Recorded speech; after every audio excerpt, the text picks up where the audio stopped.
driving down Walton Pike in Mason County. A lot of people thought it was a UK football practice facility, Past the farms and the silos, or an airplane hangar, or a giant church. It's still not clear what this 65-foot white dome is in the middle of a farm. There was all kinds of rumors going around.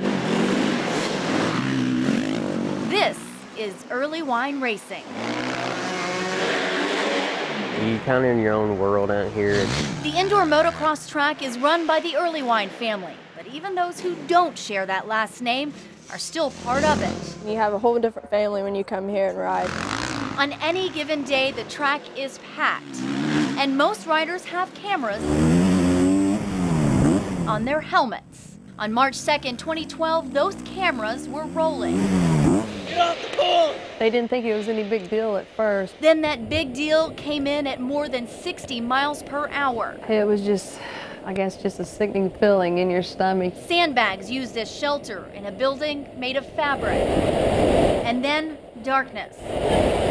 Until an unwelcome ray of light, the deafening winds, and the terrifying feeling so many felt on that day. It was just really loud and you could hear it all, like hitting the building. Caleb Earlywine and his mom heard it all and saw everything from their home next door. They watched as their hard work, their business, their livelihood literally ripped apart. And you can hear all the half-inch cable snapping. After the skies turned friendly once again, friends of the Earlywines started to ask the question on everyone's mind. A lot of people were wondering if we would, be able to rebuild or not. There was no doubt for Nikki. This was the track she and her husband, Chris, built together. The track her son, Caleb, started riding on as a toddler. This wasn't the first hardship they've been faced with. At a race in Virginia in 2008. He just said, "I need you to come with me," and I jumped the fence. I said, "Is he okay?" Chris had a heart attack and died. It was really sudden, kind of hard to believe.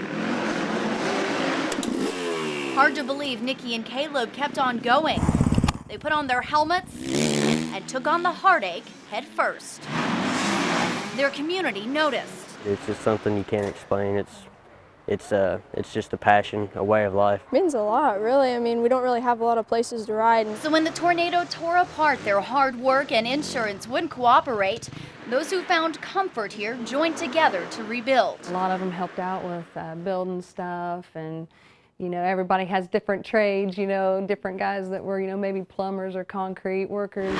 They raised enough money to get riders back on track, so that one family's dream through their hardship and hard work is alive and well, thanks to a community that's making a difference. Chris put his heart and soul into this, and I'm sure, he's looking down smiling. Nikki Earlywine, Evening Edition.